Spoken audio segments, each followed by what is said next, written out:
Alhamdulillah Rabbil Alameen. Assalatu wassalamu ala Rasulul Kareem. Amma ba'd.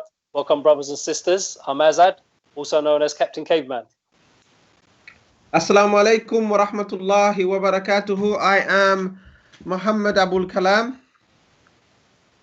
Assalamu alaikum. I'm Abdul Mir. I don't know what nickname they've given me. They're saying they've got some grey stuff, but I think, is it Mr. Grey or something? Mr. Grey, no. We'll talk about that later. Yeah, okay, all right. So... First of all, apologies, brothers and sisters, for coming on a little bit late. We're having some technical issues. But anyway, we made a very Daroon kind of discovery. As many of you know who have been listening to our shows previously, we always start off our show with a recitation from the Daroon reciter himself, Sheikh Ahmad Amir, rahimullah. Here it is. أعوذ بالله من الشيطان الرجيم. بسم الله الرحمن الرحيم. من جاء بالحسنة فله عشر أمثالها ومن جاء بالسيئة فلا يجزى إلا مثلها وهم لا يظلمون. قل إنني هداني ربي إلى صراط مستقيم دينا قيما ملة إبراهيم حنيفا وما كان من المشركين. قل إن صلاتي ونسكي ومحياي ومماتي لله رب العالمين لا شريك له وبذلك أمرت وأنا أول المسلمين. قل إن صلاتي ونسكي ومحياي ومماتي لله رب العالمين لا شريك له وبذلك أمرت وأنا أول المسلمين. قل أغير الله أبغي ربا وهو رب كل شيء ولا تكسب كل نفس إلا عليها ولا تزر وازرة وزر أخرى ثم إلى ربكم مرجعكم فينبئكم بما كنتم فيه تختلفون. وهو الذي جعلكم خلائف الأرض ورفع بعضكم فوق بعض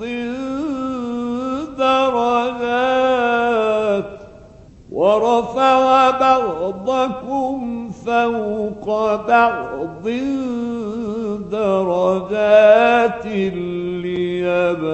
ليبلوكم فيما آتاكم إن ربك سريع العقاب وإنه لغفور رحيم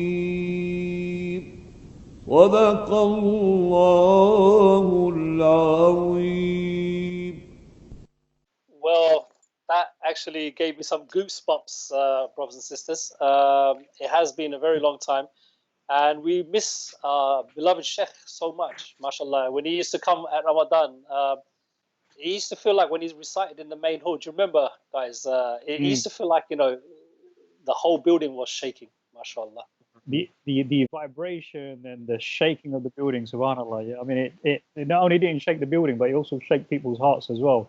There are people making comments how beautiful his recitation is, and also how eloquently he's able to do it. And some of those long sounds that he's actually. I mean, a lot. You got to be really fit to do it as well. Subhanallah. Yeah, it's amazing the way he does it. MashaAllah. That was Sheikh Ahmed Amr. I'll tell you, I had the honor to be able to serve him food and iftar and stuff like that on occasions. And some of he was actually, when he recites, he goes into a different zone, and he's a different man. He's transformed. He feels every single verse. He changes the tones. Amazing, fantastic. Was a master. I tell you, shuyukh like Sheikh Ahmed Saad and other scholars and reciters, when they used to recite, in front of Ahmed Saad, Sheikh Ahmed, what's I forget the name already, Ahmed Amir. When they used to recite and they knew that Ahmed Amir was behind them, they would make mistakes where they'd never make mistakes before because they used to get so nervous. But there's an interesting story. Apparently, Sheikh Ahmed Amir used to do, he used to do the khatam of the Quran with the congregation, and he also used to do the khatam of the Quran in his sleep. Apparently, every night he would recite the Quran in his sleep. Those who shared with him or were around him had the duty to wake him up for suhoor. They would hear him reciting in his sleep.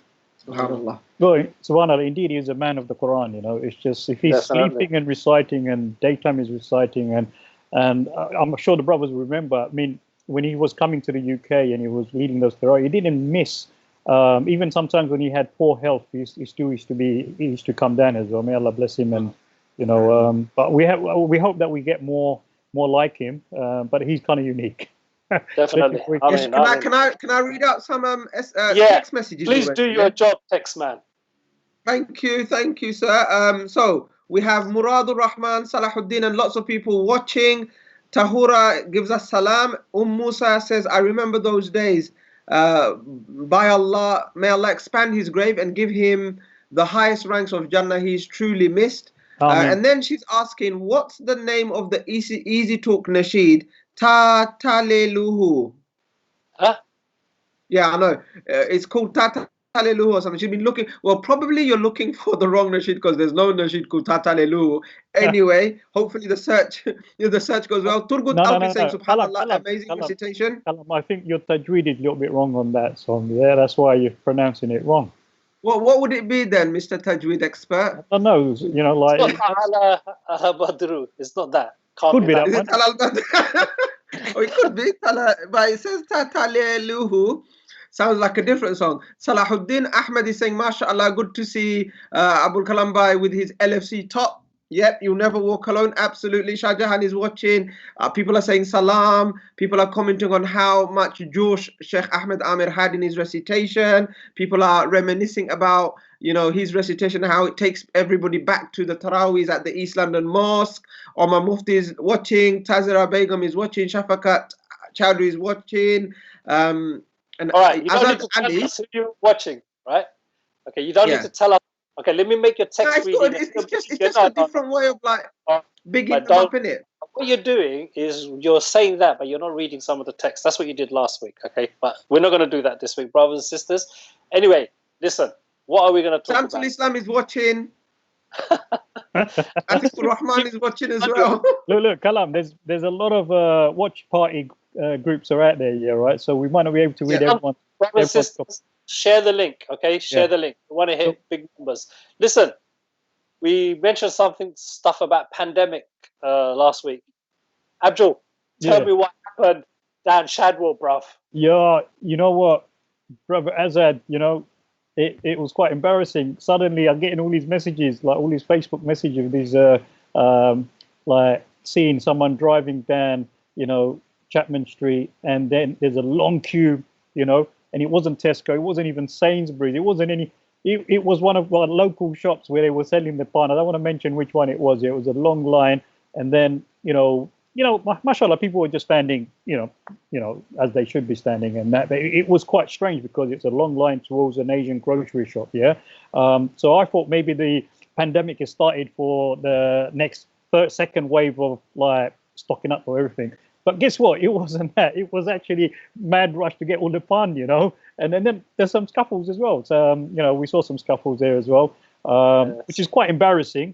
But so social distancing was not maintained. So you know what? Social distancing, I think. Anyway, listen, I don't even want to know any of that stuff. Answer the important question: did you get some pan? No, sorry. Yeah, I've been following. I've been maintaining the social distancing to the book. With 1 hour cycling exercise.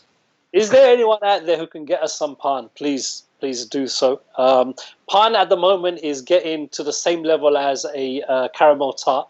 This is caramel tart. This is pan. It's creeping up, but it'll never beat caramel tart. That's a hint. Brother, apparently some people are growing it in the UK, and I'm trying to establish which town and city they're doing it. I'm sure they're not doing it in London. But someone did say growing pan. Yeah.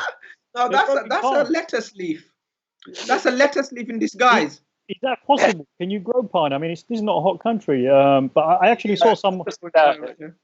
I seriously doubt. Okay. Listen. I want to kind of. Another take on this pan thing, right? So there was a lot. It happened in Shadwell. Wapping, but there was a lot of people on social media, a lot of non-Bengalis, non-Muslims commenting on how these Bengalis, Asians are not observing social distancing. They're fighting. There's a lot of people in a small area in a crowd, and no wonder their death numbers are quite high in the Asian community. No wonder the virus is disproportionately taking the lives of Asians and Muslims because they behave like this. Well, that's the other narrative. But Brother Kalam, that's not new. The government knows that most of the BME community live like that. We live in like clustered areas. We live in high towers. We live in flats and things like that. I mean, obviously, we've got extended families. We've got 7 people living in 2-bedroom flats. What did you expect? Yeah. No, but the point I mean, this is. I mean, I don't buy that narrative. Did you guys see? I think last Thursday. There was these pictures of people clapping out on Westminster Bridge. Did you see it? Outside Parliament, near St. Thomas's Hospital. So listen to this stupidity of the people, okay? What is known as the British public, okay? They went out onto the bridge. There's like hundreds of people on the bridge. No social distancing, and they're clapping like that. So they're shouting and clapping. Can you imagine what's being spread around? So they're going over there to say thank you to the NHS, right? And all they're doing is getting themselves ill to put the NHS under more pressure. This is the dumbos that we have out there. Anyway, another shock horror, and I want to actually talk about this. And brothers and sisters, I want to hear your opinion. So a few people have already said it. I've been saying it to some of you guys already, which is I can't stand the idea and the thing of clapping. I already said that. But what really irked me was this guy, this 99-year-old guy, mashallah, 99-year-old. He apparently did 100 laps of his garden or whatever, and he raised like £20 million. There's a rumor that he ran off with it. I hope he has. But the point is, why the hell is he raising money for the NHS? That is such a stupid thing to do. Your view. And we want to hear our listeners and viewers' views on this. Do you agree with me that raising money for the NHS is a stupid thing to do? The reason I say it's stupid is because it takes the focus away from the government who should be funding it. Like, look, the government, all of a sudden, they always used to say there's no magic tree. All of a sudden, they found all this money to give people their salary for 80% of their salary. They found all of these money. They've got the money. The issue is never money. Never believe a government minister or a politician when they say there is no money. That's a lie. They have the money. They just choose to spend it somewhere else. Okay, so do you agree with me? It was a stupid thing to do. Kalam, Yeah. what's your view? 0208 123 4507 is the number to call. Actually, what happened to the Conservative government is that they turned Labour pretty much after the elections. After Brexit was done, they turned Labour, because what was Labour's proposal, right? Labour's proposition at the elections was, we're gonna, do this and do that. We're gonna spend, we're gonna borrow to increase spending on the NHS and on education, and increase the minimum wage and so on and so forth. All of that, and the criticism from the Conservatives was, well, where's the money? Do you have a magic money tree? And what have they gone and done? They've gone and done exactly what the Labour manifesto was supposed to have done, and the people didn't vote for the Labour because they thought, this is not going to happen. How are you going to do this? And so it's quite ironic what's going on, but this is politics, isn't it? This is politics. Yeah, I mean, also is very useful and helpful when Boris misses about 5 Cobra meetings regarding how to deal with the COVID-19 crisis in the UK as well. So I mean, on many factors, I mean, I totally agree. I think many people, many pressure groups have been campaigning and lobbying, to not to starve the NHS, to plough more money into the NHS, and the impact of the NHS if it does go into a crisis mode. All of that was like totally dismissed, and now the problem is, genuinely decent people, decent citizens are trying their best because they know they're in a crisis situation. I mean, I've got total respect for the gentleman who's actually raising that money, but as I say, you raise a very important point, because if you raise money, I mean, I had someone Facebook message me and said, Abdubai, why are you raising money for the NHS? And they also, had a similar kind of view that, look, if you raise money for the NHS, then indirectly what you're doing, you're taking the government's burden away. And then what the government was supposed to do, they're not going to do, because they're going to rely on the third sector. They're going to rely on the generosity of the public people. We could never raise the money that is needed by the NHS. That's number one. Yeah. Number two, what we will do is take away the lion's share of attention that needs to be on the government. Anyway, Kalam, let's read some messages, brother. Let us read some messages. Loads of people are on. We've got around 70 people watching. We're trying to reach 100. Halima Begum is saying a 99-year-old veteran is showing more leadership than ... Charity is not a substitute for essential services, which we pay through our taxes. Abdul Qadir is saying, good to see you guys alive and kicking. Abdul Alim agrees with Azadbai. It's the role of the government. Whilst the furloughing system is in place, clearly it shows money is available. Why not pump it into the NHS? Nasima Ali saying, most NHS frontliners I know hate the clap. Shame everyone clapping didn't come out of their houses to save the NHS. In fact, a lot of those that are clapping actually voted for a government that has not funded the NHS for 10 years. You see, most people that clap come from the suburban areas. They come from areas that are very well to do, and what they do is they come out at sunset and they start clapping. Glory be to the NHS, fantastic job you doctors and nurses are doing. And then you know what? Their bloody local MP voted to keep the nurses' wages the same, not increase it. So shame on these people. Well, look, you're generalising everything in a broad brush here, right? Look, listen, I had to look at from my window as well here when there was a lot of clapping going on here, right? Now, there's a lot of people that are clapping generally out of respect, out of appreciation. They might not understand the politics. They might not understand, the elements of holding certain people to accountable. But generally, majority of the people are clapping just to show their respect and that. But yes, we have to agree that we have to put the pressure on. We have to, and the discussion isn't there. How can the public, how can the general public, continue be critical in a positive way to hold this government to account? No, but Asadbai, no, Abdulbai, that's not going to happen. I'll tell you what. Why? Because there is a narrative. There is a narrative that's been built by the government, by their media partners, social influencers, and others that says no criticism, no rebellion, no discourse that is against the narrative until we get over this. Well, many of us won't get over it. We'll be dead. Boris and his advisors, his cabinet, and everyone, apart from maybe one or two of them, right? Most of them are in this like thick as thieves. Okay, Kalam hit the nail on the head. They've got a narrative, and that narrative is like, we just don't. We're never going to admit to anything bad is happening. Listen, the irony of it's not irony, it's tragedy. Look at the tragedy of all of this is this bloody government has already been in a conversation a couple of years back about when a pandemic breaks, what should we do? This is all done. Yeah. The thing is like, to say, right, we've run out and everything else. What's wrong with saying that? To say, we didn't do the right things, we made a mistake. We got it wrong. Even if that frog over there, what's that frog's name? Sarkozy, right? Not Sarkozy. Is it not? What's it? Macron. The cheesy frog, right? I could say that. Right, Brexiteers are listen, you're not going to get your visa to get into France, mate, afterwards. Cheesy frog, UK, Brexit, isn't it? Let's get it done.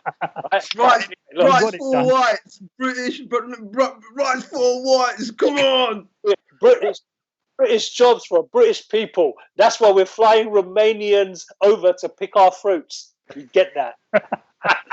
Anyway, listen. All of this nonsense, right? Michael Gove, the arch kind of Islamophobe, right? He tests himself and then gets his daughter tested. Can you believe that? Yeah. I mean, the nepotism. Level, right? What the heck?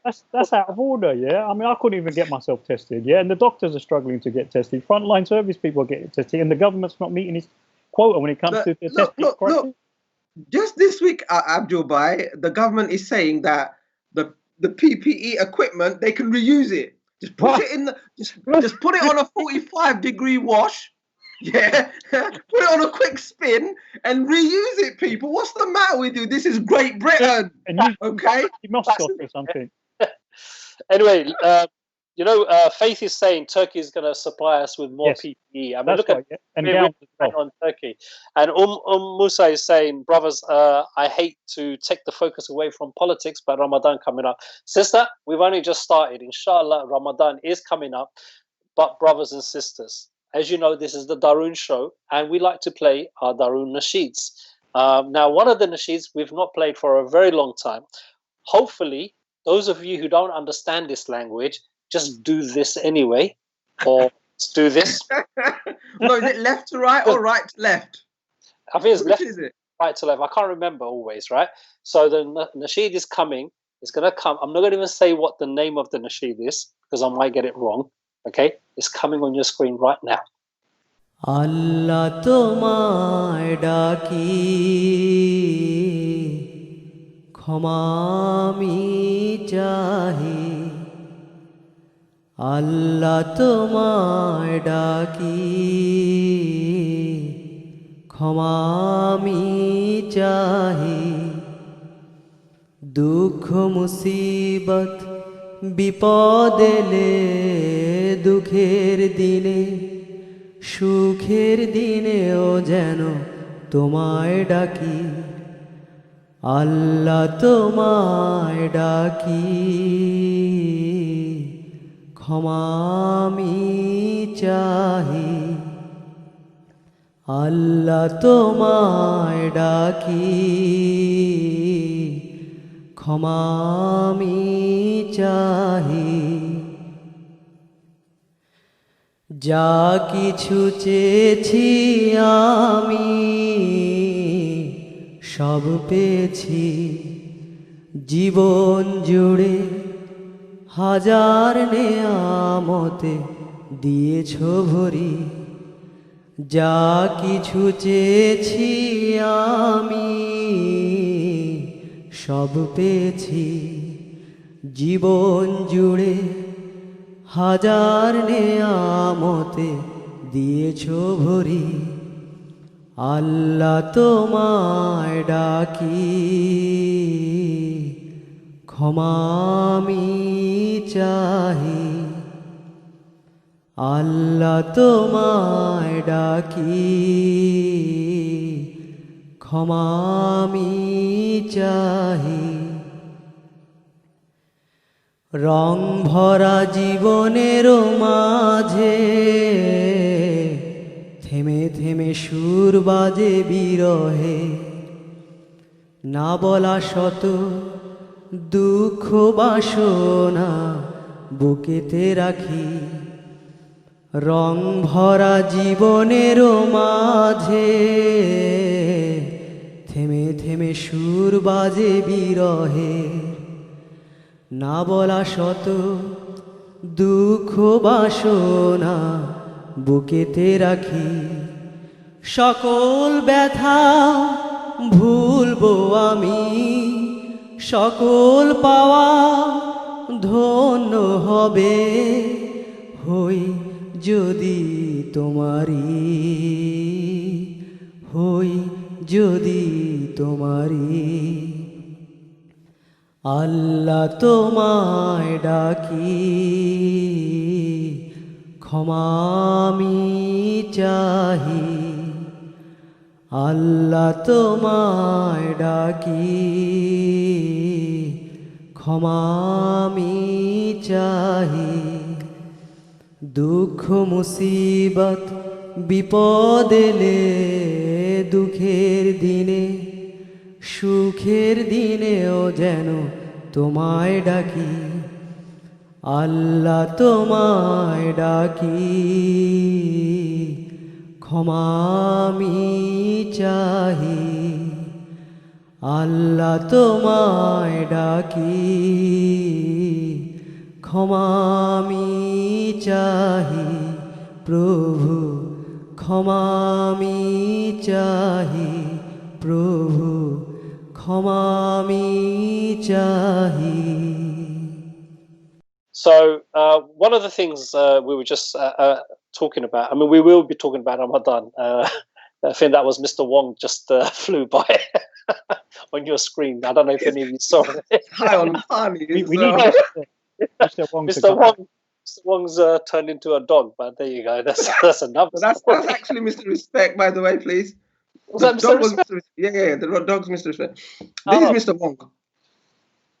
Oh, it is. Okay. Right, so I got that wrong. You know what? One of the obviously the pandemic has had a big impact on many things, and one of the areas it's had a big impact in is on people's weddings. Like, you know, we know Easter would have been full of weddings and everything else, and there's also lots of weddings every weekend and everything else, and summer coming up. So, brothers and sisters, we want to hear from you. Do you know about weddings that were taking place? Did you get married in the pandemic? Did your wedding get postponed? You know, how are you dealing with it, and what's the impact? We want to know.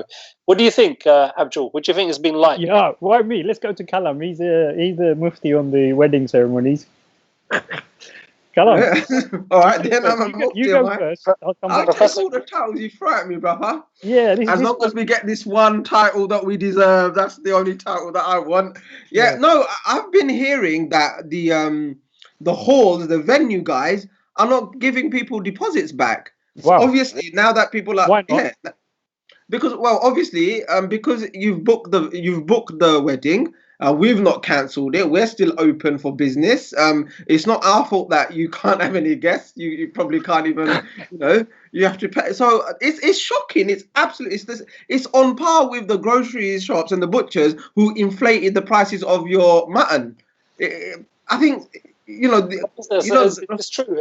Can people, if you guys know, please message us.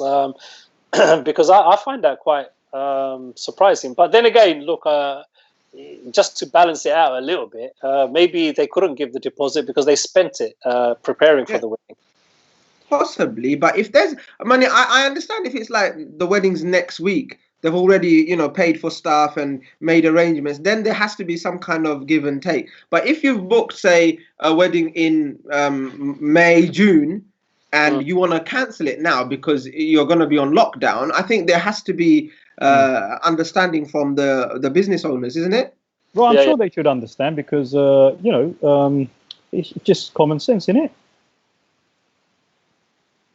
Well, I don't understand why they would want to hold on to the deposit. I know this is an issue because this period a lot of people have planned weddings and ceremonies and activities in that, yeah, and the wedding industry is going to have a big hit on this because it's in the peak time as well.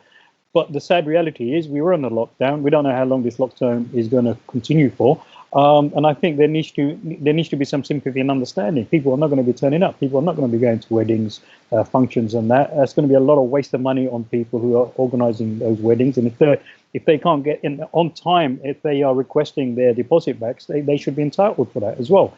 I mean, that raises the question of a lot of people who were engaged to get married. What's going to happen to them? How they're going to deal with that situation as well? But it's one of those unique situations that we're in now. I mean, with the rest of the country, with the rest of the world. I mean, and I think those businesses or these, especially these providers, they should have a bit of sympathy. Mm.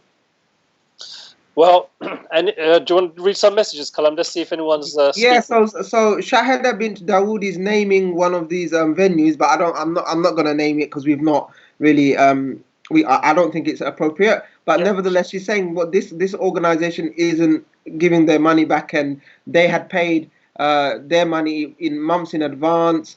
Simon is saying if the wedding is months away, then what have they spent it on? Why can't they pay back? Abdul Alim is saying, I've heard that they are offering rescheduled dates, which is good.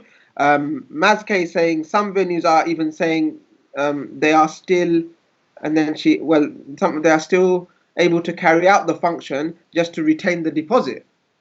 So they're going to break all social distancing and gathering requirements or advice from the government because they consider it. Even the MUAs are not giving deposits. What's an MUA? MUA. Oh, more makeup artists. Oh, right. Okay, got you. Oh, right. Okay, so yeah.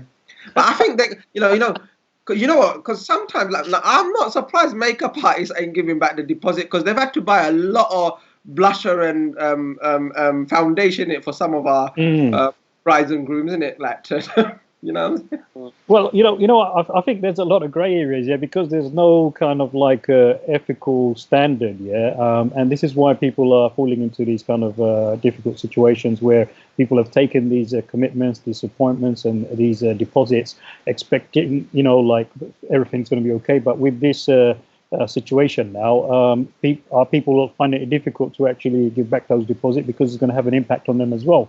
And it's across the board what we saw with the grocery shops, and we're going to see that with a lot of the haircutters are out of business now, basically. So they're struggling, and hopefully there'll be a big boom soon as this social distancing comes to an end. I think everyone's going to have a mad rush to go and get a haircut, and that there'll be a long queue as well. Now, one of the issues I think we need to kind of develop on, because when there's a crisis or a problem, especially with marriages and that, people go to the Sharia Council to deal with that. There's some kind of a body. But when it comes to trading and, this kind of business transaction and things like that, what kind of bodies are there that can actually give some moral judgments and say, look, hold on, in this kind of situation? You got the trading standard. Immigration. That's the general trading standard, yeah. But but they also deal with this as well. Why would they not deal with this? No, I'm sure they will, and I'm sure people will raise those up, and I'm sure people within the time scale, if they kind of withdraw their deposit, they're going to be entitled to it. But let's say if the wedding was like 2 weeks away and suddenly they had to cancel it because of the current situation, what legal grounds do they have? Can they argue it? Can they fight it through? Yeah, but it's going to go through the civil courts, which takes yeah. I've just seen the best comment. Maskey is saying, you know what MUA stands for? Yeah. Go on. Miracle artist. I couldn't agree more, man. They subhanallah, they are proof of the fact that there is a God that exists in it. These miracle artists. We're not going to talk about makeup. Please, brothers and sisters, don't do this to us, okay? Don't do this. Okay, carrying on. But on a serious point, though, I think I think, I do feel for the brides and groom that have spent their deposit money, and there's a risk that they're not going to get it back. But I think, as with lots of things, this whole lockdown is a blessing from Allah and is an opportunity for us to go back to Allah, because subhanallah, the amount of money. Sorry? The opportunity here with the weddings. Exactly. No. The amount of money that we as a community have spent that is unnecessary on cars, on makeup, on food, on clothing for one day, and then it's over, and then you need a loan to bloody get a house or rent a property, whatever it is. Inshallah, now we're gonna open our eyes and see. You know what? That money that we were gonna spend on 10, like sports cars and limousines and the biggest hall in the world with the massive chandelier and the fruit fountain and chocolate fountain and all the rest of it. No, let's cut it down and save that money, because the day after the wedding, my dear brother, when your missus wants to go out to a 5-star restaurant, you're gonna be skint. You ain't gonna be able to afford it. So let's wise up. So Kalam, are you saying people cannot get married in this lockdown situation? They can. But They can. And I think, look, you know what it is? I totally agree with Kalam here. This is an opportunity to actually give up some bad habits. And some of those bad habits are extortionate expenditure that we have on weddings. Like, an average wedding is costing between 20 to 50K. And that's just on the low scale, right? And 50K probably actually more of an average, if I'm being honest. So I think, look, I got my daughter married off, and it didn't cost as much as that. Alhamdulillah, I mean, I was a little bit sensible. But the point here is we have an opportunity to do away with, as Kalam listed, a lot of the things. You can have a small ceremony, and you can invite. The whole point of the walima is not to have a bling occasion with tons of food and who's got the best dress and who's got the best pugri or whatever it is, right? It's not to do that. It's to let the community know these two individuals have got married, and you still can do that online. Online. You can have. No, I ain't even joking, bro. You can have an online thing, like, because if you have a small ceremony, you can broadcast that, somewhere like Zoom or anything else, privately. So it's not with anyone. You can have up to 500 guests, right? It costs you £100 a month to get that license. £100, right? Your wedding hall would have cost you £10,000, right? So you're saving a lot of money. You can get 500 people on there, and they can see everything. And alhamdulillah, the purpose of the walima is fulfilled. And I think this is what we've got to look at. What is the purpose of certain things that we do? What is the purpose of certain rituals that we carry out? And I think the more we understand this, the better it will be. So what can we do? So now I want to understand this, because obviously I know loads of people who are in this situation, and obviously they're looking at solutions. They're looking at how to kind of overcome this. And most people would agree, most of our Asian weddings are, too expensive, they're unnecessary. People end up coming up with a loan and that. Now, doing it online and doing a small function, broadcasting it. What about food wise? I mean, do you not have to feed them? Or are you going to send takeaways to them? Well, how are you going to feed someone? They're going to be in their own homes. Yeah, maybe you could do is tell everyone. Oh, I got an idea. You know what you could do? You could share a recipe online. Okay. Right? And everybody could cook the same thing, and then on the count of 3, we start eating. Yeah, it's like we're in. You know what? This is extremely interesting, because we're at different times. This is 2020 with COVID-19 kind of impact on us, and we're now reforming and reshaping and thinking. You just created a new disease. Aura's raised a really good point, right? She's saying, you can have a ceremony without the extravagance, but the hosts feel conscious because the guests start making judgmental comments or judgments and comments. This is the thing, brothers and sisters. Look, some of us are going to have to sacrifice and develop a thick skin to make this happen. And then the people who come after us, it'll be easier for them. Let's just take these judgments and comments head on. Okay. At the end of the day, No, I'm just saying at the end of the day, okay, so these judgments, what are the they're probably not going to be that important to you in your life, because if they were that important, they would, before someone makes a judgment and comment, they will think about, oh, I'm going to hurt their feeling. Well, Yeah, but the thing is, what are but these judgments? What this can is, they say? What would oh, they say? these people are stingy. Oh, they don't know how to live in the modern day. Oh, this and that. But the point is, who does this remind you of? This reminds you of the best of creation, Muhammad sallallahu alaihi wasallam. Because when he started Islam with the Quraysh and the mushrikeen in Makkah, what was the comments that he used to? Oh, he's backward. Oh, he doesn't know what he's doing. Oh, this religion doesn't make sense. What's this? You know, the slave and the aristocratic Quraysh is on the same. You know, all of that stuff. So we need to if we can hold our ground, and if we have value driven judgments that we make, people are going to criticize us. That's been the story throughout history. When you take a value driven, principle based Islamic position, most people will find you strange. Fatuba lil ghuraba, give glad tidings to the strangers, because it's the time when living Islam is a bit peculiar, is a bit strange. So what? Okay. I'm going to get to Jannah because of it, inshallah. Kalam, one other benefit of online weddings is the food's going to be on time. Absolutely. Yeah, food's gonna That be was a on time. comment from Abdul Alim. Okay, listen, let's just moving it on a little bit from this conversation. Brothers and sisters, do also let us know how have your families been through this. So I think we're in week 6 now, or was it week 5? I've lost count, actually. It's definitely over 4 weeks. Probably week 4. It's only week 4. Is it week 4? Yeah. So can we- Officially, since since the government, but I think a few people did a couple of weeks before in it, just for safety reasons. Right, okay, just so to we're get- in week 4, so it's been a month of lockdown. Okay, a month where you and I want to open the conversation about. Okay, so I've seen a lot of people, commenting on social media saying, "I can't wait to get back to normal. I can't wait to get back to normal. I can't wait to get back to normal." So I want to kind of expand on that. What is this normal that you want to get back to, and should we want to get back to that normal? And the second area I want to kind of expand the conversation a little bit more is there not going to be a new normal? So let's have your thoughts on this, brothers and sisters. We'll start the conversation. We'd love to hear your views. As you know, you are part of this Daroon show, so participate. You can call us. What's the phone number, Kalam?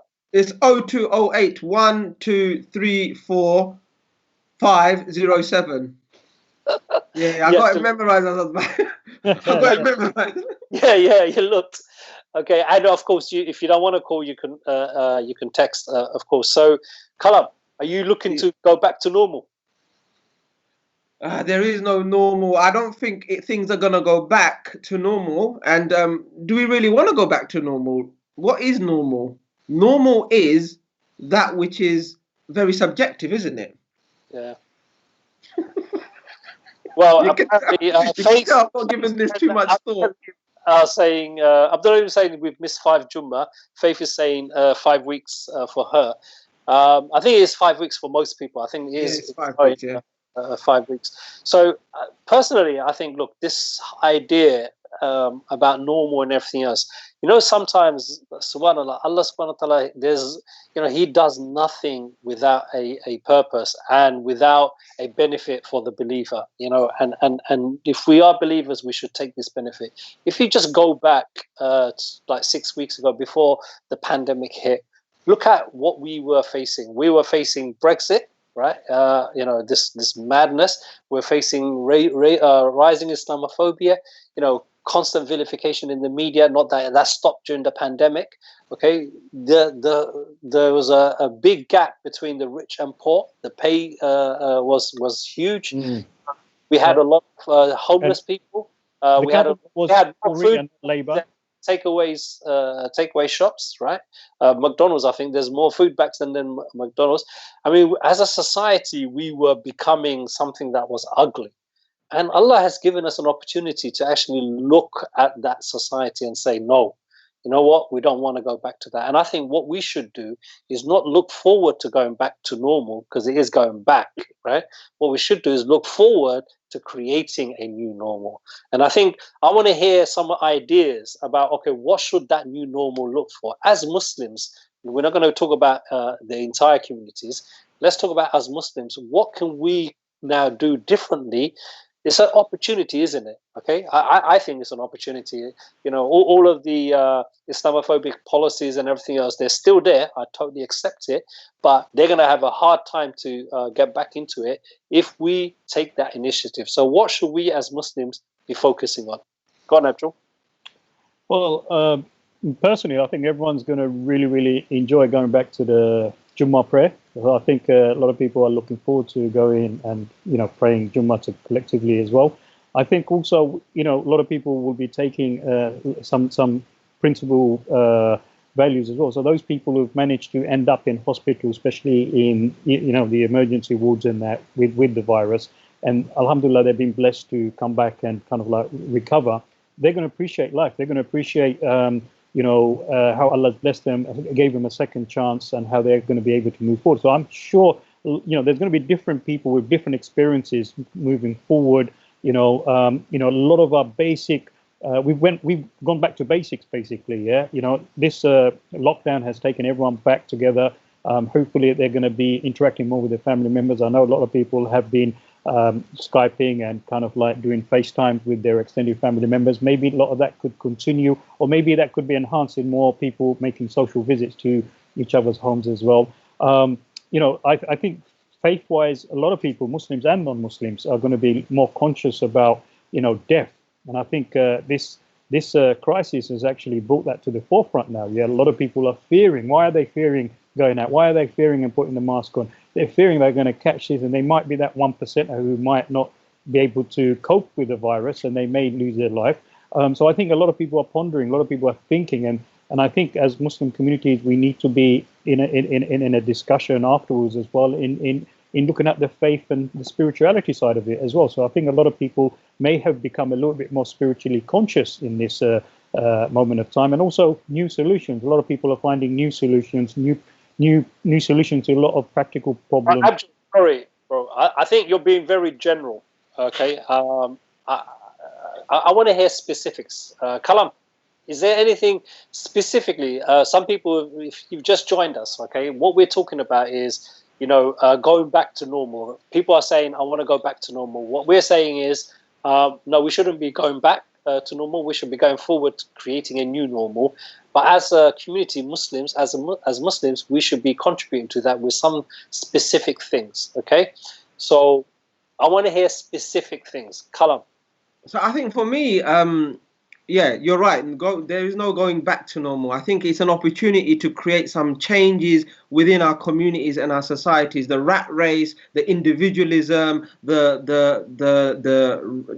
desire to accrue more and more wealth orientation, selfishness. These were attitudes that were being ingrained within our personalities, within the wider society, but also the Muslim community as well. We were falling into that trap. What's happened is Allah subhanahu wa ta'ala has willed that no, you stop. You're stuck at home, you're with your family. Some of us, like Sister has said, that we can't even see our parents because they live in another house, or our in-laws because we live separate from them. And therefore, even that family connection, the basic, building blocks of a society has been disrupted for us. So what Allah has done is He's given us this sense of appreciation for that which is valuable in dunya, but also for akhirah as well. And I think what we can do going back out into society is to start introducing some of these akhirah-based ideas, where we as a community live together, we're successful together, and we fail together. That we should share the wealth that Allah subhanahu wa ta'ala has given us, because it's Allah's wealth. That we should look after the planet around us, because it's a responsibility for us to pass on to the next generation. That the weak amongst us should have a right over the strong in the community. All of those things are ringing more and more true now to a lot of us. So I think what we can do is be advocates of that, go out there and start talking and discussing and pushing this narrative. And I think what we'll find is a lot of non-Muslims, people from different communities and cultures, they will actually find something true in terms of what we're saying. And that's a positive, I reckon. Yeah, no, I agree. I think, look, the first one that you mentioned, well, you touched upon, is the relationships that we have with people. Okay, that includes your immediate family, your parents, your children, your husband, your wife, your brothers, your sisters. We have made those relationships with, I don't want to say westernized. What we've done is we've secularized those relationships. By that I mean, Allah has given these relationships certain statuses, and I don't think we know what those statuses. So, like the status of our father and our mother, some of us we have heard about it, but also vice versa between husband and wife. Okay, all of that kind of stuff between child and father. All of that kind of stuff. So I think what we need to do is we need to project this, starting from there, into building what Kalam was just saying, fighting that individualism, building communities. MashaAllah, it's really great. Before the pandemic started, many brothers and sisters, many charities went out, posted leaflets in people's houses and said, if you need your shopping done, if you're vulnerable, if you can't go out, I'll help you. This is my details, just call me. This is fantastic, okay? And it's good that we do it in an emergency, but now we need to build on that. We need to continue that, okay? And we need to ensure that, that it isn't dog-eat-dog society anymore, that it is actually a society based on these kind of values. But underpinning these values, one of the mistakes we should not do is get into politics that is secularized. Okay, we should not get into secularized politics, and that is the other point that Kalam mentioned is about it should be akhirah-based solutions, meaning whatever we're going to be doing, it has to be sanctioned by the Deen, and we have to follow in that process. And inshallah, if we do that for the sake of Allah, there could be nothing but success. And I think, look, as a community, we've understood, we've seen, like under huge pressure. This pandemic has brought a lot of pressure. There's many brothers and sisters, many organizations had to deal with so many things that they've never had to deal with before in their lives.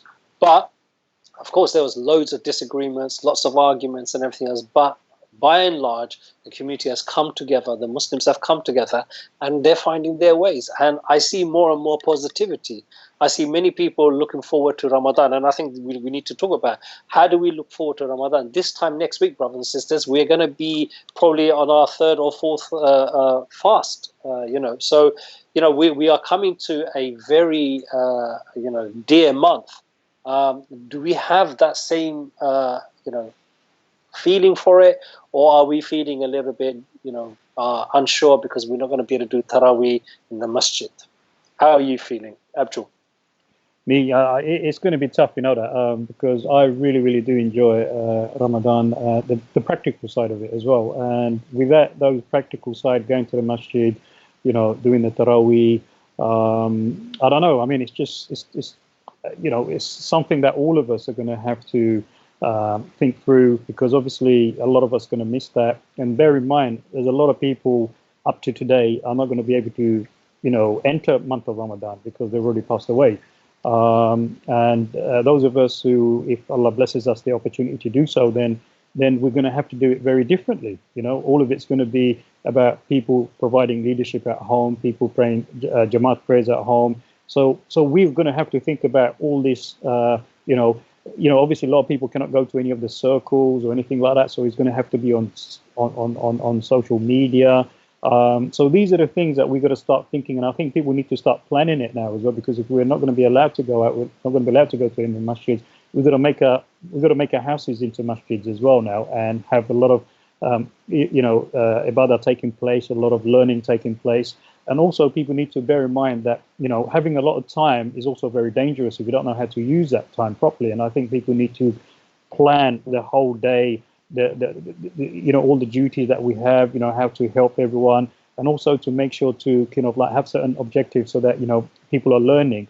So this is all new because no one's done Ramadan in this particular way. So I can see this being a challenge to a lot of people. A lot of people are going to have a lot of issues because a lot of families with kids. But end of the day, this Ramadan is going to be very unique, and if we can get through this Ramadan, I think, inshallah, the reward is going to be, much more as well, because obviously we're in a difficult situation. Jazakallah khair. I'm going to let Kalam think a little bit longer, because I think we do need to play a nasheed. We've been talking so much, and we don't want to kind of, what did you say, Abdul, in your video? Boring caveman, right? No, roaring. Oh, roaring. Oh, okay. Yeah, roaring. It's the mask. It was the mask, innit? You can't really. You need to get me one of those masks, Abdul. I'm being serious. You need to get me one of those masks. They're very good. They're very good. No, you need to get me one by tomorrow. Okay, let's play the nasheed. Allah, Allah.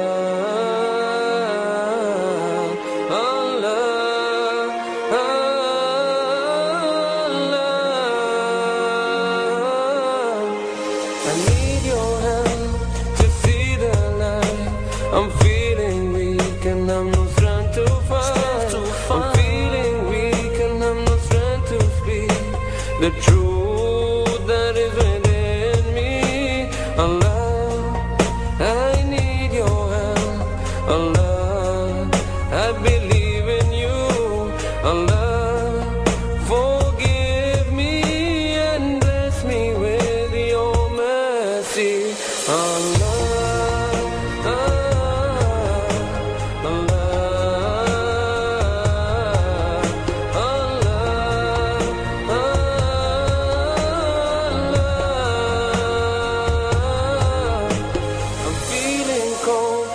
Sky so gray, I need someone who will show me the way. I'm feeling like I need to pray, 'cause I know Islam is here to stay. Allah, I need your help. Allah, I believe in you.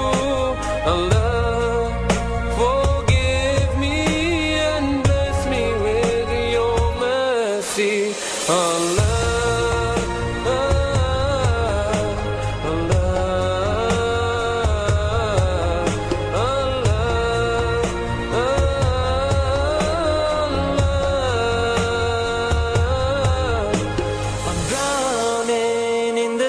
So deep, I need someone who will set me free. You sent as a guide that was full of light, and now that he's gone, I feel the need to cry.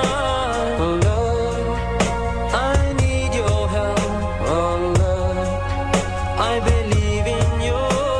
Oh Lord, forgive me and bless me with your mercy.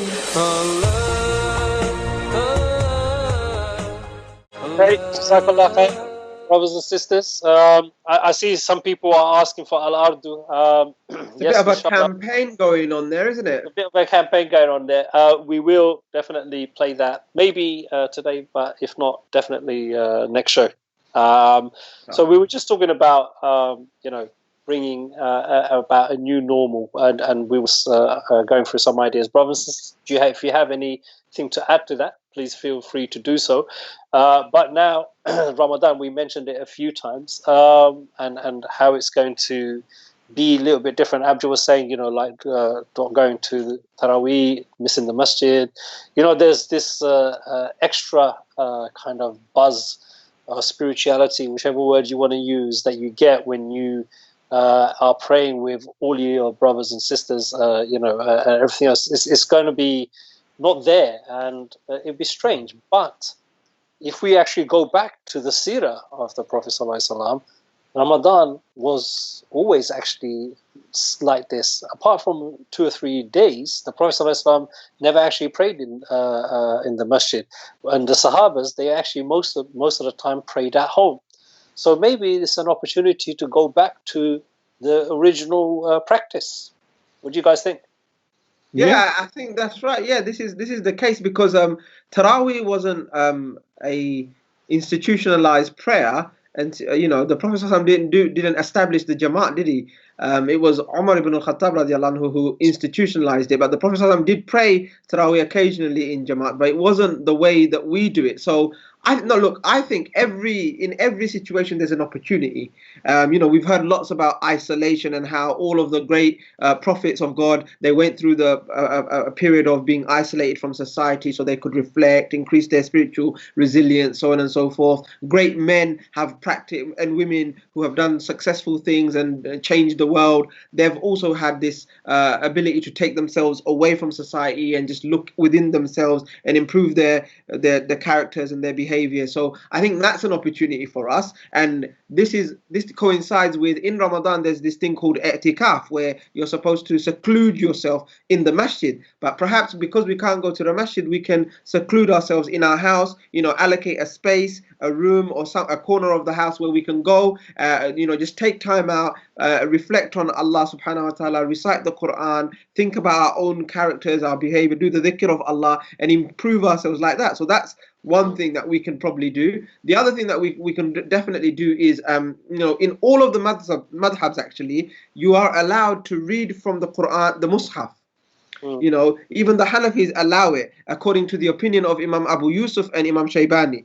Imam Abu Hanifa said it's not allowed, but his two top students said it's allowed. So maybe we can do our own Taraweeh with our family, and the best reciter in the family can lead the prayers and read off the Mus'haf, and we can try and do that as well. So I think there's lots of opportunity for us to, as a family, come together. Somebody in the comments said that, it will be the first time where lots and lots of families will be doing iftar and suhoor and doing their fast as a unit. And I think that's quite important. And we need to just look at it as an opportunity to be spiritually more connected with our family, with Allah, and our community, our neighbors as well, because they will also be on lockdown, Muslims and non-Muslims. So we can share food with them. We can, tell them about what we're doing. Yeah. What if you don't like your family? Well, you'll have more domestic issues then, innit? You'll have more. You know what? Domestic. If you don't like your family, if you don't like your family, you can practice another sunnah of the Prophet, which is, if you've got nothing good to say, shut your face. Yes, be quiet. Right. Don't say anything. You just sit there being quiet all day, innit? Yeah, exactly. Don't say nothing. Borrow Abdul Bai's mask.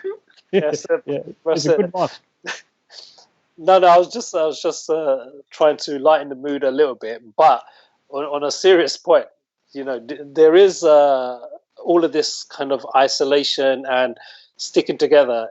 I mean, I'm praying it's not happening in our community. But we know sometimes relationships get tense because usually you're not this much in each other's face. So I'm just putting it out there. Is this this is also look, Ramadan is a month of training. We know that, right? Lockdown has become a month of training as well, of training of how to live with yourself and then your family. And I think if we can do good in both, right, then at least in this one, then when we go to Ramadan, like Kalam said, wow. Imagine just you're doing your own Taraweeh with your own family, and like you said, you can read off the Mus'haf and there's no problem with that at all. These opportunities hardly ever, and many of us, we're always out and about with this iftar party and this fundraising and this masjid and this that. We're hardly at home anyway for iftar. So all of these are, like you said, are opportunities. But I think also there's a challenge. So how do we ensure, that we do have good relations at home so that we can build on it stronger? And yeah, there's a couple of related questions as well, which is what I think it echoes what you're saying, Azarbai. People are in each other's faces, couples are not getting along, they're going through a rough time, and now they're forced to be in each other's faces. How do you deal with that? Mental health as well. It's a real issue, but a lot of people, especially those who suffer mental illness, they usually deny that they've got anything wrong with them. So how do you approach that? So yeah, I mean, this is the reality, that this new situation is making us be acutely aware of some of the challenges that we have. Domestic violence is an issue in society. 1 in 4 a woman at some time in her life is affected by domestic abuse. 1 in 8 men actually are victims of domestic abuse as well. So it goes both ways. How do you deal with that? There's no running away. At least, like if the man was an abuser, he's out at work and you're not seeing them until late in the evening, or you kind of get that respite. Now you're in that same space. What do you do? These are serious questions. Yeah. No, it's not an easy one to answer. And I think, look, brothers and sisters, feel free to call us. I think the number is on your screen, so do call us if you got a view. And if you're a professional either in mental health or dealing with domestic violence, we'd love to hear from you on this.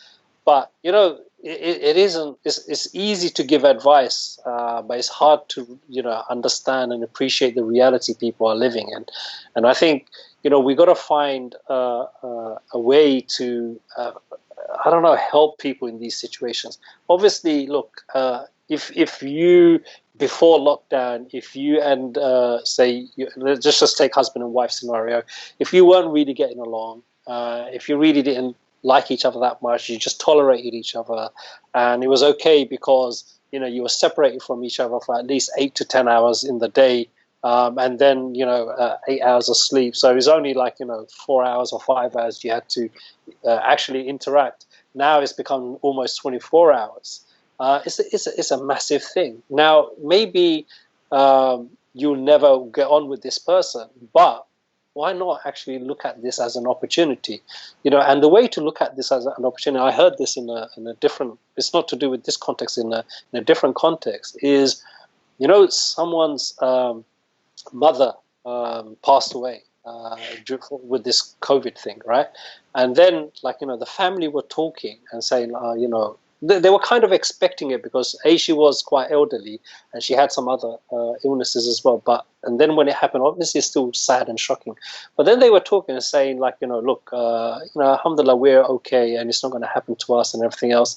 But one thing we should do is we should try to forgive each other. We should try to find a way that at least we can get on with each other. And they were having this conversation. And then what happened is one of them in that conversation also passed away. Okay, not from COVID, from something else. But it just brought home to me the reality that, we're seeing so much death. Subhanallah, in the UK, there's been over 15,000 people who have died from COVID-19. Okay, that's a lot of people that have passed away. So the reality is, everyone is thinking about death a lot more than before. 16,000, yeah. So everyone's thinking about death a lot more. So why, if we are doing that, what that does is brings perspective to our lives and what we're doing. Why don't we use that opportunity to say and see if it's totally intolerable that you cannot really actually get on, fine.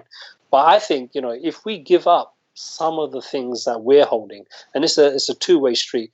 The husband needs to give things up, the wife needs to give things up, and you need to come together on those things. But if we give a little bit of things up, then maybe there's an opportunity. And also bear in mind, you've got to think about, sibling rivalries as well. So, like brothers and sisters, I spoke to someone and, the sisters are having arguments and that kind of stuff. So, yeah, this kind of confinement of space is going to bring out maybe some nasty side of people and that. And this is why it's so important that those fundamental principles of Islam and values that we train ourselves up in month of Ramadan and when we do our spiritual activities, we put that into practice because we are going to be tested. As Allah has said, do you think you're going to believe and not be tested? You're going to be tested. And on this planet, on this life, we're going to be tested through hardship and difficulties. And the success is how we deal with it and how we go through those kind of tests. And I think this closed space management issue is going to be a big question for us, and we have to look at good solutions. The solution's already there. It's in our values and it's in our principles. All we got to do is start applying them. If we don't know them, we must read up on them and try and implement best as we can. So when we do, people have those kind of tension, we should know that people will have those contentions and people should respect people's spaces as well. But if if they don't have that kind of value system, they're not going to give and take. They're not going to forgive. And what you're going to have is people still have grudges, and they're still going to have those kind of tensions. Now, one of the media outlets has said that the domestic violence is increasing generally in the society, yeah, because people are together. There's also issues around, child neglect as well. So all those kind of things that are going to happen to modern society will happen to us as Muslim communities as well, because we're going to face those kind of problems. Now we need to find solutions, and I think it'd be really, really good through this purification process that we're going to undertake, especially for the month of Ramadan, is to come out, better at the end. No, exactly, absolutely, Abdul. This is a wake-up call. Like, the society has been broken. And it's not only recently broken, it's been broken for a long, long time. And people who are controlling the society, who are benefiting from the status quo, they've been, plastering behind the cracks and band-aiding the wound. Plastering behind the cracks? You know what I mean. Come on, don't stop me in my flow, bro. You know what I'm saying? What is the correct way of saying it then? Go on. Plastering over the cracks. That's the one, over, not behind. All right, so plastering over the cracks.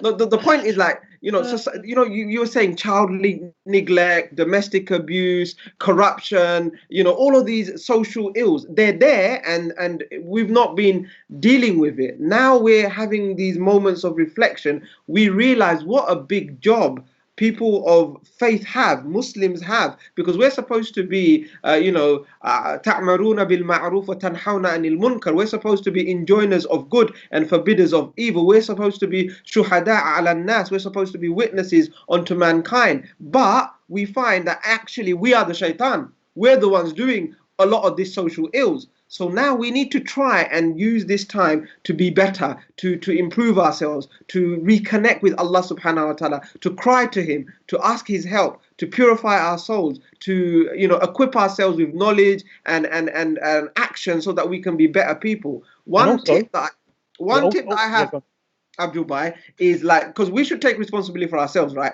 So one of the things that Ramadan is the month of patience and sabr, and if you're patient, then you will be able to deal with a lot of things, whether it's a partner or a husband or a wife that annoys you, whether it's children that are getting on your nerves, whatever it is. If you've got the patience, you can. So one tip is the thoughts, feelings, and actions triangle, right? And also, just to reinforce that, is having the opportunity to practice patience. Yeah. Okay. So I just let me give you a practical tip here. Yeah. So for example, if you've come home from work, right, when before the quarantine, before the crackdown, if you came home from work and the house was a complete mess, and you got children in the house, you come in and you see the house is a complete mess. Your thought is, what the hell?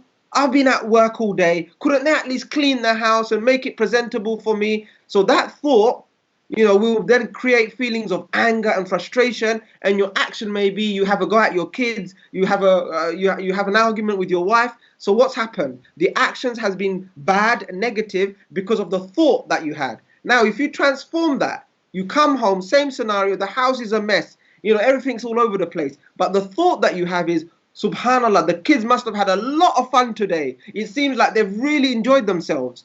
Yeah? Your thought now, your feeling is, wow, let me join in. Let me find, I'm so happy that my kids have had fun. I'm so happy that the family have enjoyed themselves. That's your feelings now. And then your action is going to be, hey, kids, let me join in. Let's have some fun together. Let me get my water gun as well. Let me get my water. So the practical thing is we need to be in control of our thoughts. We need to try and master our thoughts, change them, make them positive. And this is what Rasulullah sallallahu alaihi wasallam said. He said, "Innamal a'malu binniyya," that your intention is the most important thing, because all your actions are based on your intention. So if your intention and your thoughts are good, inshallah, the actions will follow to be good. There you go. Jazakallah khair for that. No, brothers and sisters, we are going to round up soon, inshallah. We don't want to really make it too late. You still have a chance to call us if you do. I just want to kind of open up a final topic for conversation today, and that is vaccines. Ooh. So you saw the Bill Gates stuff? You know I how missed Bill it. Gates. Well, Bill Gates, there's like he's trying to vaccinate the whole world, isn't it? And he's trying to, I don't know, whatever he's trying to do. There is basically a number of people who are like attacking China, following the Trump line, attacking Bill Gates. I mean, Bill Gates, I can't stand him anyway, right? But the issue seems to be around vaccination. Okay, should you vaccinate or should you not vaccinate? Vaccinations are bad for you and all of that kind of stuff. And I just couldn't really understand the argument. I just couldn't understand why would people be focused on China? Okay, I mean, yes, the virus did come from Wuhan and China, yes. But what's the point of focusing in China when our own government here is actually doing a complete, disaster movie of kind of governance where, they can't even supply basic stuff to our NHS and they basically abuse their position and give their children tests and things like that. Why would you think of China? And then why would you be worried about vaccination? Because if you think about it, we don't have a cure for this COVID-19. So when you do have a cure, that's called a vaccine. What's it called again, sorry? Vaccine. I thought I'd say it like that, I thought you were getting offensive towards our Sikh community. Oh, brother, don't even go there. Oh, don't even go there. Anyway, we won't go there. But do you see what I mean? So it's like the irony is like, for us to survive this, virus, we need a vaccine. And then we've got these people saying we shouldn't go into vaccine and Bill Gates is evil and all of that kind of stuff. I'm sure he is, right? Is that the same? What with vaccine? Is that the same argument as getting the flu jab as well? I know loads of people don't get the flu jab. Yeah. And now let's say, after this wave, obviously with the unfortunate fatalities that we have, are they saying that the virus can come and affect people and people can get it again? Are they trying to make it mandatory that the vaccination should be for everybody? I mean, I need to understand it for myself as well, because I know some people have said they don't want to take the vaccination because it hasn't affected them. Can I read some text messages before you answer Abdul Bai's question? Yeah. So Tahura said, I used to work with work in mental health. The best way and a lot of the times the hardest way is to get them to talk. In our culture, denial is very common. So one of the first things about mental health is you need to speak about it. You need to talk about it, inshallah. So a lot of people are asking if Azim is on and what's going on with Azim. Muhammad Ali is replying to Abu and he's saying, a fantastic question and an emotional roller coaster. Please observe your whole current living situation from financial to basic interactions. Try identify if there's any triggers and see what changes you can do. It's a hard, trying situation. Abu Musa is saying, Alhamdulillah, the struggle is real, my bro. Too many sisters and brothers out there are suffering in silence and in denial until it's too late. Rather recall the daughter back with dignity than, Allah forbid, have them back in a box. I think this is about domestic violence. Yeah. Yep. And Sabi is saying you need to tackle the underlying issue of DV. People who are God conscious shouldn't physically abuse their partners. You need to give practical advice. It's true. Yeah, true. The Prophet ﷺ never hit his wives. So yeah, but you see, sometimes the psychological battering is even more scarring. Absolutely. Yeah, I mean, it's emotional as well as physical, and I think we need to understand that. I think, look, and financial as well. Yeah, it's not. There's not one set of answers that we can give. That's a template for everyone. There's going to be differences and nuances. So someone who is predisposed to violence, okay, they're just a violent person, just normally anyway, right? Or they get angry very quickly and everything else. There's not going to be, we're not going to say the same thing to them as someone who isn't, right? So we've got to balance all of these things out. I think, look, there are different times when people lose the control of themselves. Okay, different things, triggers, as people say, that cause these things. And I think what we need to do is you've got to understand all this. And sometimes it's hard to do that between the two people that are involved. And that's why you need a third person to actually hear both sides of the story and identify, okay, what are the triggers? Because they're going to be looking at it objectively and hopefully neutrally, and they can see that. And they see a bird's eye view of the relationship, whereas we will only see our side of the story. And no matter how hard we try to see the other person's, it's not really going to work, especially when we're in it that deep. So I think, look, my only thing is, like, we're not giving you a holistic answer on how to deal with this. What we're saying is we need to deal with this, and there are certain things that we can do, right? But the important advice is that, you do need to speak to someone who can give this counseling. I think that is the best thing to do going forward. Just going back to the other conversation we were having in terms of vaccines. Abdul, did you want to say anything, or should we just move on? Yeah, let's move on, yeah. Okay, brilliant. Wow, that was... no. But can I just say that? I think the argument is, like, completely... like, you need to, like, the Prophet ﷺ said that Allah did not create a disease without creating its cure, right? This is a hadith of Rasulullah ﷺ. So there is a cure for all of the diseases out there. And he also said that seeking knowledge is compulsory upon the believers. He said seek knowledge even if it's in China to China. And he said wisdom is the possession of the believers. So I think industry in seeking knowledge and breaking scientific advancement, all of that is part of the objective of Islam. So we need to have people looking for vaccines. But you have to be careful with the politics, though, because vaccination and the application and implementation of vaccination, there are people making decisions, and they will make decisions based on economic and political reasons.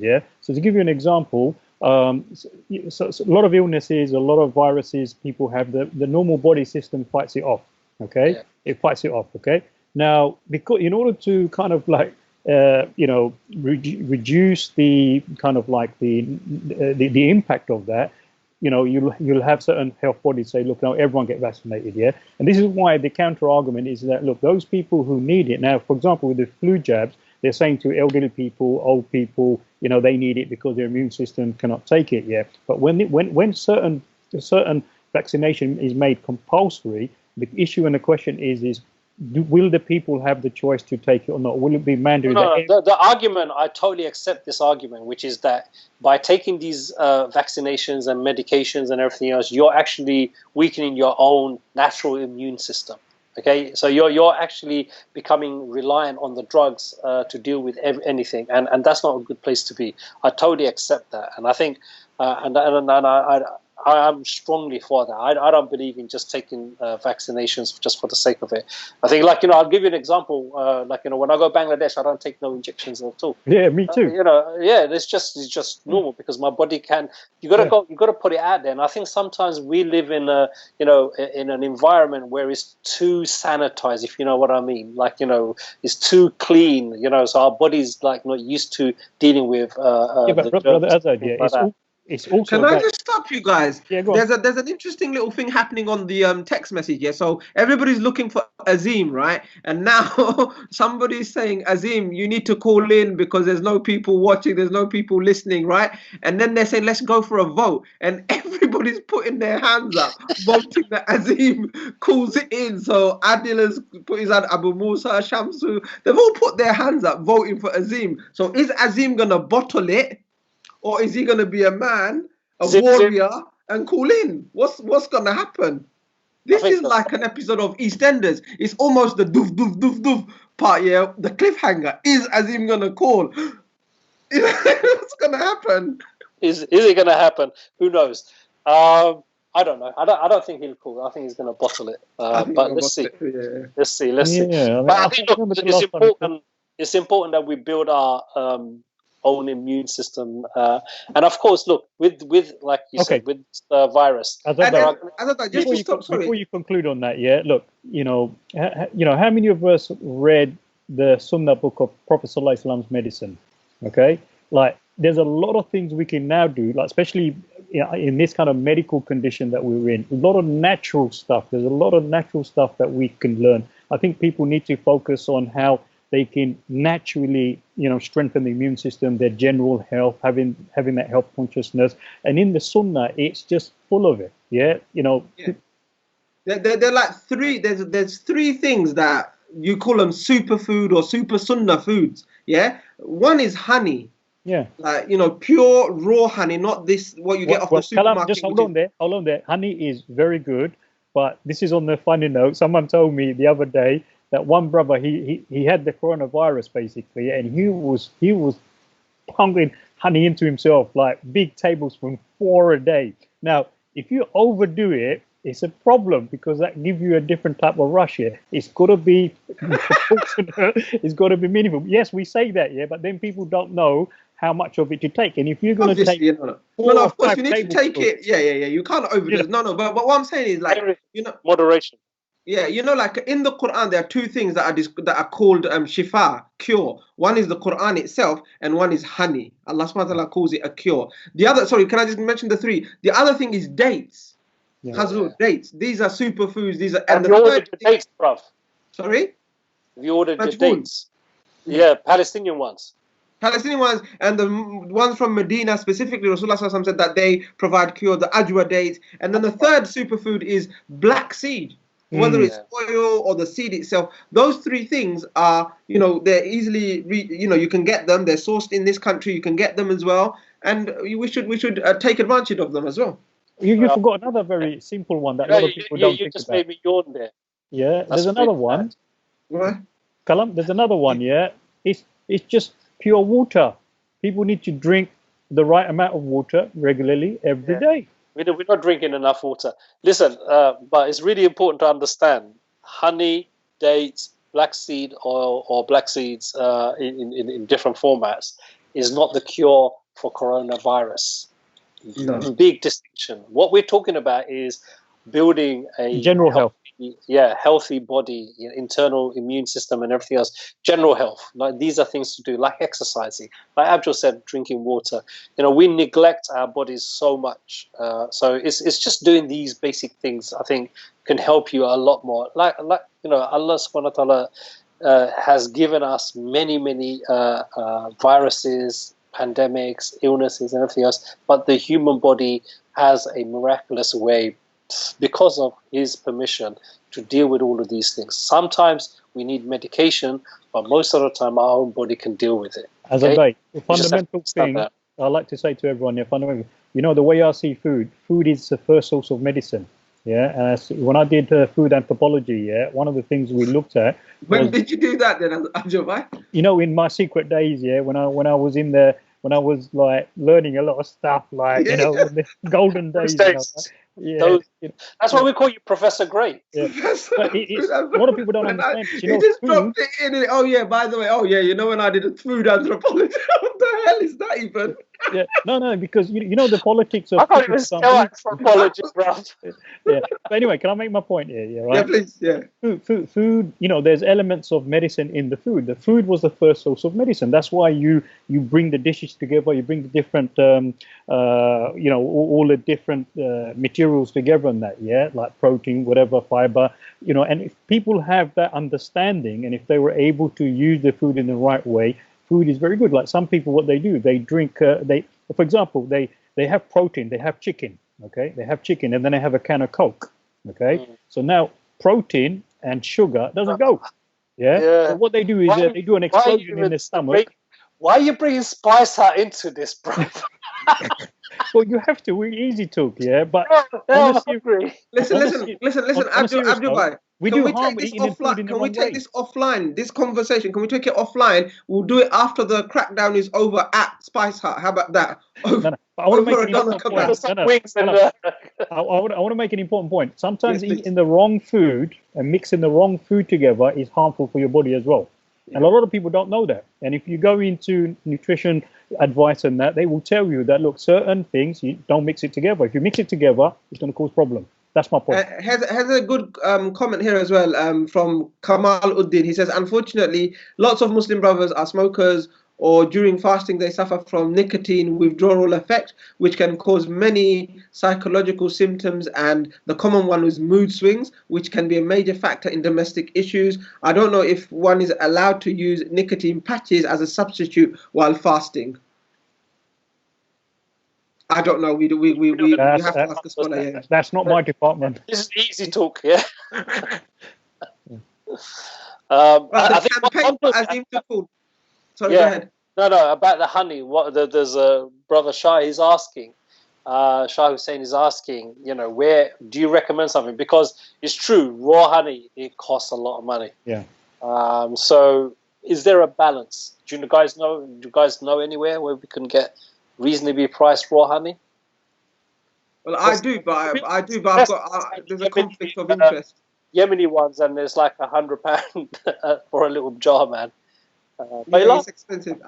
It's expensive, but there are, you could just Google like raw organic honey. They even produce it from the UK as well. So Callum, there's a Sabs Hockey saying, "Salam, brothers. Every day I see young men aged 20 placing 20 plus hanging around in cars, 4 to 5 of them. They meet up, greet each other with hugs and high fives, and share cigarettes. Please advise our younger brothers the importance of social distancing.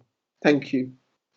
No, we've been saying that. We've been, everyone is actually telling people, advising people, and I've seen it. I've seen teenagers hanging around, smoking. As soon as they see me, they get a little bit scared. But but the problem is, the normal lifestyle that they used to have before, it's had an impact on them, and a lot of them are not adhering to some of those rules. Yeah, it is a concern. It is a concern, and the thing is, what can you do? We can only advise them, and we'd like to continue. Yeah. The psychology there is they're young, right? The psychology there is they're young, and they'll be okay. I mean, most of them will be okay, but that's not the thing. The thing is, you're going to take it back home. You're going to think you got at home. Maybe you got a vulnerable person at home. So I think it's like, it's understanding these things. But maybe the message is not getting to them as well. People, look, if my kids go out of the house, I'm going to know. This is a lockdown. Before, I used to be up and down the country. I really didn't know who was home or who wasn't. Fair enough. I'm at home now. No one's leaving this house unless I know. And if they're leaving, I want to know why they're going, where they're going, who they're going to see. Do they remember social distancing? Do they remember there's a vulnerable person living in this house, etc., etc., etc. Do you get it? So if you're not, it's a two-way street, this responsibility. Yes, we can advise the youth, but those youth belong to some elders. Yeah, those elders also need to kind of step up to this as well. It's a two-way street. We got a few people recommending some honey here now.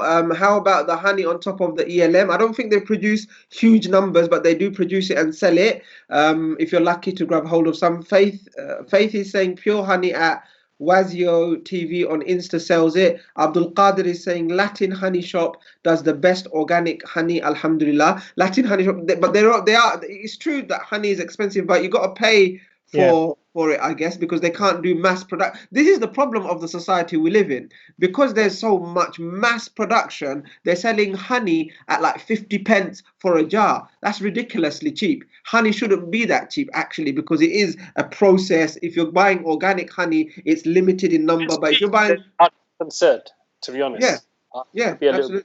So Callum, so the honey that I'm having from Tesco, for £5 or £6, is not that good? It's good, but it's mainly sugar. It's mainly sugar. 5% good. Yeah, it's all right. I mean, but it's mainly sugar. They add stuff. I mean, you read it on the label, you see there's stuff that's been added to it. Okay, listen, we are gonna come to an end, and I think, look, some people have requested Al-Arbi. We can't play that today, but I do want to play the nasheed that I was supposed to have been played the last time. Okay, we got the nasheeds mixed up. Okay, so hopefully this nasheed is for all our loved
brothers and sisters, under our feet, I really can see heaven. Our mothers. Hopefully, if you haven't seen your mother, if your mother's not living with you, give her a call, tell her you love her, and keep her in your duas. Okay, we got to look after our parents as much as possible, of course, mothers and fathers. So look, brothers and sisters, it is coming up to midnight, and we've been. We did start a little bit late. We've been going on for a while. So someone's asking us to talk about numbers on food and everything else. Oh my God! Again. I remember this conversation like about 10 years ago, or was it 15 longer years than ago? that? Longer than that, 20 years ago. Listen, just ignore them all. Okay. Make sure there's the V sign and the halal sign on there. Make sure there's no alcohol on there, and Bismillah. Tawakkaltu ala Allah. La hawla wa la quwwata illa billah. Abul Kalam, as we don't look. Listen, we got to eat halal and tayyib. Okay, that's it's really important. So don't forget the tayyib with the halal on this. Okay, so part of that is not to eat too much processed food. Honestly, we got to stop eating processed food. We got to stop eating a lot of meat as well, and stuff like that. And we got to eat a little bit diverse. So have meat. I'm a caveman. I can't stop meat, but I'm an exception because I am a caveman. If you're a caveman yourself, then you can join my cave and you can have meat all the time. But it's not good for you. Okay, so we got to balance it out. Also, we got to understand. Look at the way how we behaved when the lockdown started. With the chicken prices and the meat prices and everything else. Something that used to cost like £2.50 went up to like £5 or £6 or £7, like baby chicken. Yeah, and meat itself, I think from what was it, like £6.99 a kilo to like I think £15 or £14 a kilo, £12 a kilo. So this is how is this happening? Because of our greed in all of these things. And this goes back to the new normal that we want to create. Brothers and sisters of EasyTalk, okay, you guys are the pioneers, okay? Why I still think most of our listeners are very young and you are the future. Set the agenda now, okay? You're going to be building the houses. You're going to be building the future generations. Get this in, like, halal and tayyib, okay? That doesn't mean we just look for, is it got an E471 or whatever the numbers are. It's not, that's not what I... E786 is the good number, I heard. Like, if there's an E786 there, then apparently, like, it's a done deal. You just, you can bulk buy. Yeah, you don't have to even say Bismillah. E786. Oh, yeah. You know what, for me, the V and halal is Daroon. Sorry? The V and halal is Daroon. That's it, yeah. Like all these E numbers are too complicated for me. Yeah, just Kalam getting his revenge back because I was in a flow and he just like kind of did a side. Sorry, no, you were, yeah. Yeah, you were talking about pan. I think you were talking about pan, I thought, by. That's it, yeah. So can someone deliver some pan, please? Okay, well, I'll bear that in mind. Some of the dealers, man. Well, right, there might be some dealers out there now because I know someone is actually selling pan for quite a lot of money. Yeah, he's making some money out of the pan. I'm not sure where he's getting it from, but he's got loads stashed away. Yeah, so but then again, yeah, if we give him the demand, if we create the demand, then he's going to hike the price up. So is that something we should be doing, or should we just avoid pan for a couple of weeks? I know it's a happy drug. Yeah, it just makes you happy, but apart from that, there's I can't see any other benefits. Yeah, Saleh Ahmed is saying, I suffer from gout, and you know what? I read that as I suffer from goat. I was reading this text message to myself. Yeah, I'm thinking, I feel sorry for you, bro. That must be a really backing, task. But yeah, that must be really bad. That's a sheep. That must be really bad. Yeah. No, so he suffers from gout, Azadbai, okay? Please behave. Yeah, he suffers from gout because of the meat that he's been eating. He's 37 and he's been eating chicken and meat since he started eating. It's true, too much. And it's not from the sunnah at all. It's not from the sunnah to eat so much meat, whether it's chicken and mutton, lamb, whatever. It's not from the sunnah. It should be, it should be a lot less, inshallah, really. But we are We are What's really Fiber bad on about? consumers. She goes, honestly, Abdul Bay, voice of reason. What did Abdul say that was so reasonable? He said there's a V in halal. No, it's just easy, isn't it? We need to. I always look for a V sign. Oh, got to remember, people can see us. Okay.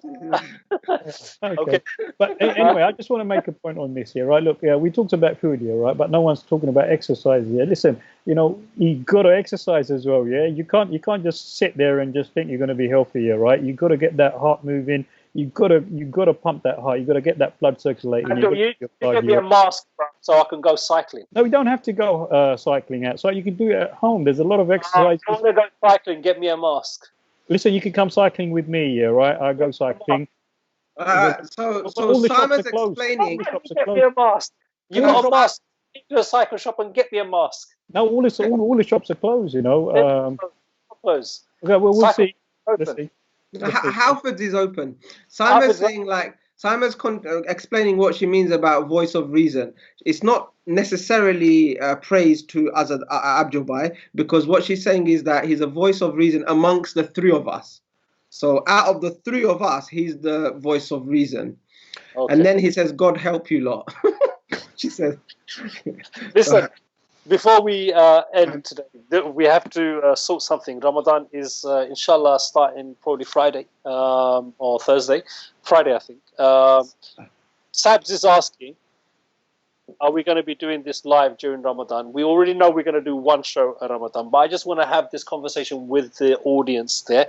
Brothers and sisters, you feel free to participate in this. Really important, write your comments down. Okay, so can we go back to Friday night and Saturday night, do you think, Kalam? I can't do Saturday night. Oh, is that happening through Ramadan? Yeah. We could do Friday and Sunday. It's not bad. Should we miss a day? Yeah. Friday and Sunday. Why don't we just do Sunday, Monday? Yeah, do Sunday, Monday then. Ask our viewers. Sunday, Monday is too close to each other. Are you on it? Well, Friday and Saturday isn't. No, but there are dates though. That's why I was trying to get back to our roots. Okay. What if we did?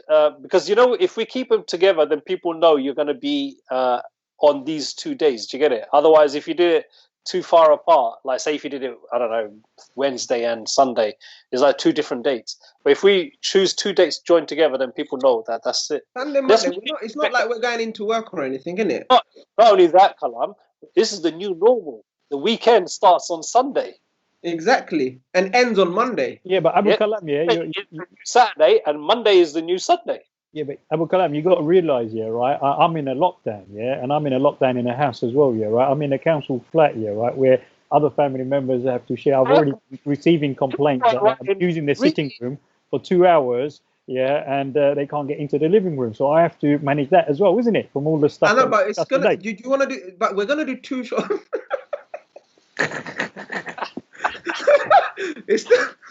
Well, okay, Abdullah, let me, because you're the voice of reason, I need to break this down to you. We're still going to be doing 2 shows. It's whether it's Sunday, Monday, or Friday, Sunday. It's still going to be 2. The end result, the net result is going to be 2 shows. Okay, we're going to do a vote, right? So Sunday is already fixed. Okay, I want you guys to write in the comments right now. Okay, as many of you are watching, write Friday or Monday. Okay, those are the dates. Sunday is already fixed. Friday or Monday. Please vote away now. Okay, so we got Faith saying any day. It's all the same now. Azim is saying Friday and Sunday. Simon saying, am I going to have to eat my words now? Abdul, why can you get to the room? Need to vote. Everyone needs to vote. Exactly. Friday and Sunday is winning. Yeah, Friday and Sunday. There you go. Sunday. Friday. Like Faith hasn't voted. Rabia hasn't voted. Can you guys vote, please? So those people that are just saying Friday, I'm assuming they know Sundays are given. Yes. Sundays are given. Yeah. Everybody's saying Friday. There you go. Right. Mashallah. Okay, so there's only one Monday. All right. Right. So, brothers and sisters, put it in your diary. Not that any of you have any diaries. If you do, really disappointed in you means you have been industrialized and you have been taken up by the system. If you have a diary, burn it. Don't burn your phone, though.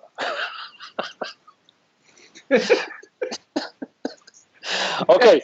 It's sorted. Friday night. Quite late now, isn't it? As well. Yeah, Friday. I'm going to do something silly now. Friday night and Sunday night. Okay. Because it's 12 o'clock. That's when Easy Talk actually starts. Before then, it's all like stiff collar, like let's behave. Big Brother's watching. So Friday, 10 p.m., Sunday, 10 p.m. Please get the word out there, inshallah. And brothers and sisters, please do like our page and everything else. Follow us. We're on Instagram at Daroon Show. If you're on Instagram, please do follow us. Any final words, Kalam, before we go?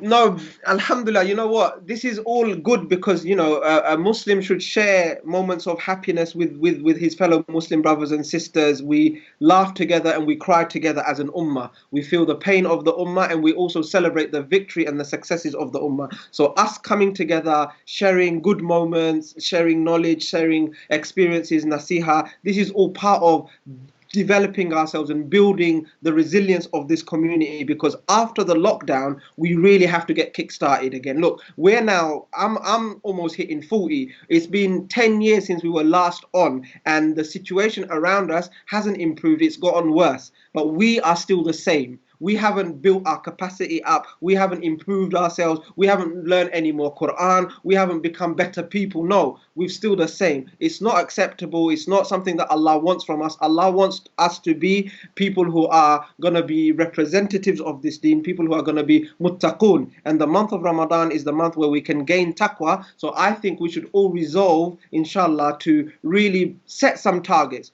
2 or 3 targets that are going to be our challenge for the month of Ramadan, that we're going to try and achieve them. Learn a surah or 2, recite, establish your prayers, give charity, be respectful to your children, tell the people that you love them. Whatever it is, give yourself some challenges, some objectives for the month of Ramadan, and let's start hitting those objectives, hitting those targets, because the days of not doing anything and of being lazy and of letting the world go past you as you sit back and watch, it's over. After it's over, we need to represent, we need to stand up. Let's start, inshallah.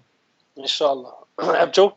Yeah, mashallah. I mean, I just have to confirm and second what Brother Abu Kalam has said. I mean, he said most of the points that I was going to say anyway. But what I would like to say is give shukr to Allah for allowing us to be a Muslim in the first place. Allah's taken us through this a difficult time as well. When we are all finding strength, Allah's given us all the blessings and barakah that we're receiving.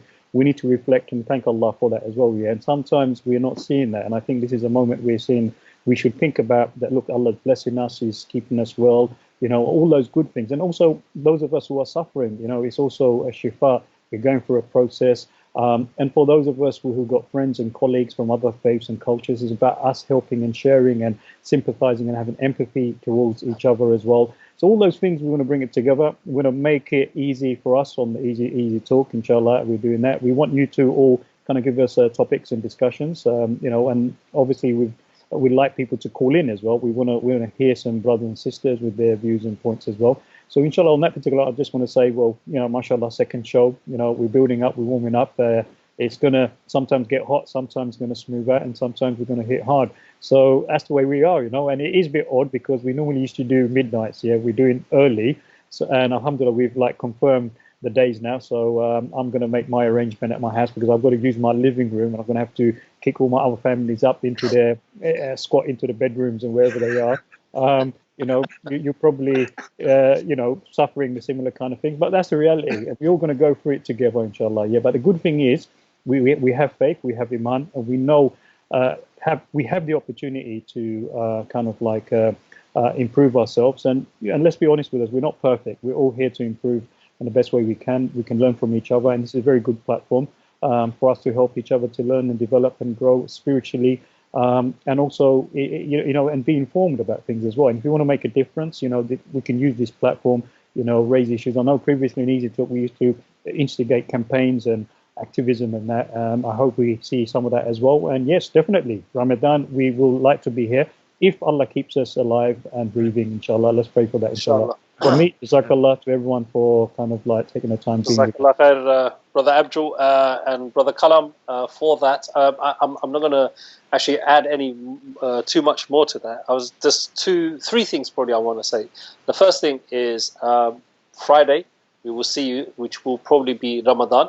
So we need to get into the spirit. So just forget that there is a pandemic. I know it's difficult, but try to mentally forget that there is, and don't already start hesitating, okay? Don't hesitate to do the good works that we would have done if it was a normal Ramadan, okay? We know sadaqah is a door to Allah subhanahu wa ta'ala. So if we were going to give sadaqah, don't think, oh my God, it's a pandemic, I don't have a job, I'm not going to have a job, the world's going to end, should I? No, don't. If the world's going to end, then you need to do more for the akhirah, isn't it? So build yourself mentally in that guise. So please, this is really, really important. Second thing is, look, we are going to unlikely that we're going to play Taraweeh in the masjids and everything else. As Kalam mentioned in the show, you can use your mushaf and everything else. Let's get that plan going, okay? Let's agree and fix a time. I think the later, the better, because we're going to have to do suhoor and everything else. Maybe the Taraweeh at midnight, after our show even, whatever. So just start getting, having these thoughts and thinking about it and get your plan ready, okay? And finally, brothers and sisters, it is really, really important that we look out for each other, not just as Muslims, but for our communities, the wider community here as well, okay? A lot of people are going to go through a lot of different hardships. We need to see what is the most needy, and maybe we're living in a time where the zakat money needs to be spent more here than anywhere else. We don't know, so just keep your eyes open, and inshallah Allah will get us through this, and Allah will give us opportunity after opportunity after opportunity. Let's grab them with both hands. Okay, Jazakumullah khair. Thank you for watching, brothers and sisters. We will see you inshallah on Friday. Assalamu alaikum. Assalamu alaikum.